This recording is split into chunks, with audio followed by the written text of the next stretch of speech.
the cookies example was a little confusing for you guys, I promise you this cars example will be way easier to understand, okay? Classes are used to store data and organize them, right? Now let's use an example of cars. How do you declare a class? You write class, and then the name of the class, okay? You can name your class anything you want. I'm gonna name mine cars. You open a set of braces, and make sure that your last brace has a semicolon, okay? We wanna make sure the main has access to all this data, so we're gonna use public, okay? Don't forget this, or else your main won't have access to all this data. And what's general information do cars have, right? Every car has a make, has a model, has a year, has a VIN number, has a color, and etc. They have a lot of information, right? I'm doing a simple example of cars. Classes are used to store information and organize data. Let's do a simple example with cars, okay? We know every car has a make, so I will declare a string variable make, okay? Every car has a model. I will do int year because every car has a year, right? Now, how do you declare an object, okay? How do I create a car and store information into it? You first have to make a car, okay, in your main. And how do you do that? You first write out your class name to declare an object, and then you can name your object whatever you want. In this example, I'll name this object car1, okay? And there you go. I have officially created an object. I've created car1. Now I want to put information to this car. How do I put information into this car?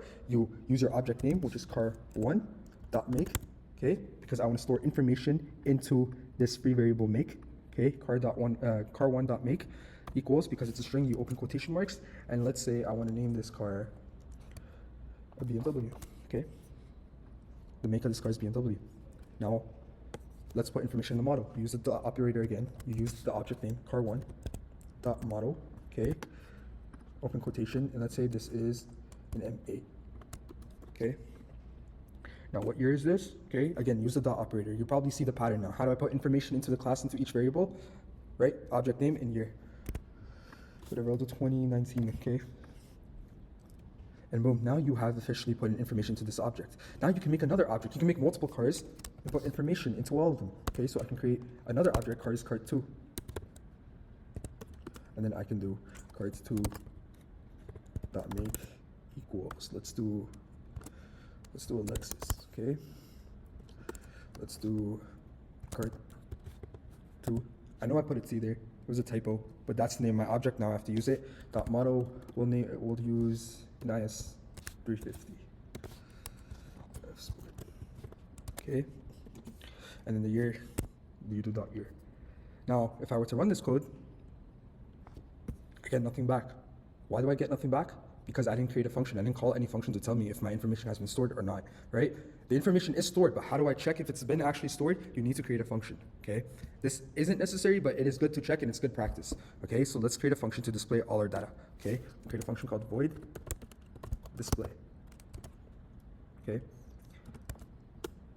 No, what are you doing? Sorry, I messed up, okay? Open a set of braces, void display. We can do cout, okay? Cout, we'll do make, cout make, okay, we'll do a space, okay. C++ is very picky about spaces, or else it would merge everything together. That's why I'm putting these quotations in a blank space, so that there's space between every variable it prints. Make, we can do model, and then we can do space again, we can do year, and then end out.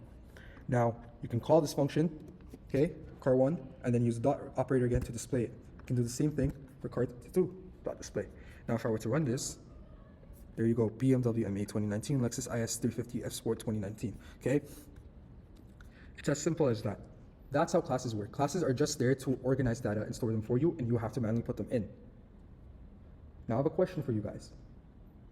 If I were to have 15 objects, and if I were to have to continuously use the dot operator to put in information, you think that would be helpful? You think that would be time efficient? Just think about it.